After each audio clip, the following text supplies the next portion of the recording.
Saudara, firman Tuhan masih mengenai bagaimana kita mengatasi krisis atau bagaimana kita mengatasi persoalan-persoalan dalam hidup kita. Firman Tuhan berkata, sama sebagaimana imanmu jadilah padamu. Dengan iman yang teguh kita pasti berkemenangan. Maka sebaliknya, kalau tanpa iman mustahillah kita berkenan kepada Tuhan. Tapi kalau kita mempraktekkan iman kita, Tuhan akan menyatakan kuasanya seturut dengan iman kita tersebut. Ketahuilah saudaraku bahwasanya Tuhan kita masih Tuhan yang hidup di atas takhta. Dia masih memegang kendali, dia masih mengadakan tanda ajaib, tanda mujizat. Bahkan saya percaya penuh, mujizat Tuhan sudah tersedia bagi saudara. Mujizat untuk kesembuhan saudara, mujizat untuk kekuatan saudara, mujizat untuk berkat-berkat bagi saudara. Semua itu sudah tersedia. Apakah itu berkat rohani, apakah itu berkat materi yang sangat kita butuhkan pada masa-masa krisis ini. Tuhan sudah menyediakannya bagi saudara. Bahkan sebenarnya Tuhan Yesus telah menjadi miskin, supaya dengan kemiskinannya kamu menjadi kaya. Banyak sekali janji-janji Tuhan mengenai hidup yang berkelimpahan ini. Bahkan firman Tuhan berkata, aku mau engkau keberkatan saudara-saudaraku, sama sebagaimana jiwamu keberkatan dan jiwamu baik-baik saja. Pandanglah kepada Tuhan Yesus pada pagi hari ini, saudaraku, dan berharap kepadanya saja.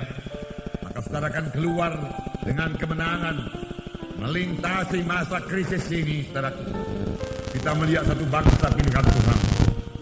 Bangsa pilihan Tuhan yang berada dalam keadaan krisis.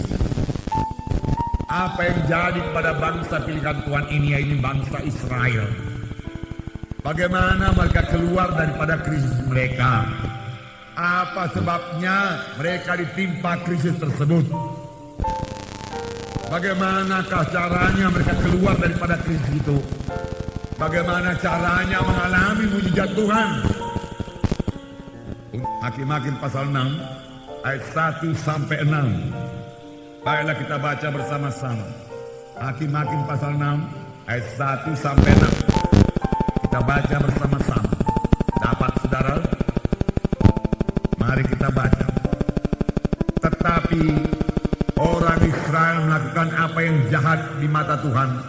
Sebab itu Tuhan menyerahkan mereka dalam tangan orang Midian 7 tahun lamanya. Dan selama itu orang Midian berkuasa atas orang Israel. Karena takutnya kepada orang Midian itu, maka orang Israel membuat tempat-tempat perlindungan di pegunungan, yakni gua-gua dan kubu-kubu. Setiap kali orang Israel menabur, datanglah orang Midian, orang Amalek, dan orang dari sebelah timur, lalu maju mendatangi mereka. Berkemahlah orang-orang itu di daerah mereka, dan tidak meninggalkan bahan makanan apapun di Israel, juga domba atau lembu, dan keledai pun tidak. Sebab orang itu datang maju dengan ternaknya dan kemahnya, dan datangnya itu berbanyak-banyak seperti belalang. Orang-orangnya dan unta-untanya tidak terhitung banyaknya. Sekalinya datang ke negeri itu untuk memusnahkannya, sehingga orang Israel menjadi sangat melarat oleh perbuatan orang Midian itu.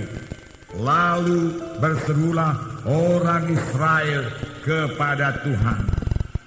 Bangsa Israel, bangsa pilihan Tuhan, bangsa yang dikasihi Tuhan. Tuhan mempunyai maksud pada bangsa pilihannya ini. Dan Tuhan memang sudah memberkati bangsa pilihan ini. Hanya sebagai bangsa pilihan Tuhan, mereka memiliki hukum-hukum Tuhan. Tuhan lebih dahulu berfirman kepada bangsa Israel ini dalam Hakim-Hakim pasal 2. Tuhan berkata, tetapi janganlah kamu mengikat perjanjian dengan penduduk negeri ini. Mezbah mereka haruslah kamu robohkan. Tapi kamu tidak mendengarkan firman-Ku. Mengapa kamu berbuat demikian? Lagi aku berkata kepadamu, aku tidak akan menghalau orang-orang itu di depanmu, tetapi mereka akan menjadi musuhmu, dan segala ilah mereka akan menjadi jerat bagimu. Aku akan mengantarkan kamu ke tanah Kanaan. Tetapi janganlah kamu menyembah Allah orang Kanani ini. Tetapi kamu tidak mendengarkan firman-Ku. Inilah selalu kesalahan bangsa Israel. Mereka menyimpang dari jalan Tuhan. Sesudah mereka diberkati Tuhan, mereka mulai lupa kepada Tuhan dan mulai ikut adat istiadat bangsa Kanani dan mulai ikut menyembah ilah-ilah orang Kanani. Lalu datanglah persoalan, perlindungan Tuhan dicabut daripada mereka. Dan pada waktu perlindungan Tuhan dicabut, maka dengan mudah musuh-musuh menguasai Israel. Dan tanpa perlindungan Tuhan, Israel tidak punya kekuatan. Tanpa perlindungan Tuhan, bangsa pilihan Tuhan sekarang ini, anak-anak Tuhan juga tidak punya kekuatan. Apakah yang menyebabkan perlindungan Tuhan itu dicabut? Perlindungan Tuhan dicabut karena ada dosa yang tidak diselesaikan. Biasanya bangsa Israel, jangankan bangsa Midian datang yang tidak terhitung banyaknya, bangsa Mesir yang kuat sekalipun tidak sanggup mengalahkan mereka. Panjang mereka menyembah Tuhannya, panjang mereka bersekutu dengan Tuhan, panjang mereka tidak berbuat dosa. Dosalah yang menyebabkan mereka lemah, dosalah yang menyebabkan mereka kalah, dosalah yang menyebabkan anak-anak Tuhan sekarang dikuasai oleh setan, dikuasai oleh kutuk dosa. Dosa menyebabkan doa tergendala. Firman Tuhan berkata, bukannya tanganku terlalu pendek untuk menolong kamu, bukannya telingaku terlalu berat untuk mendengarkan doamu, tetapi dosamu serupa dengan dinding memisahkan aku dengan engkau. Tuhan berkata, parah sekali akibat dosa itu. Kekalahan selalu datang karena dosa yang tidak diselesaikan. Tidak ada kuasa. Oleh sebab itu jangan biarkan dosa berkuasa dalam hidup kita, saudaraku.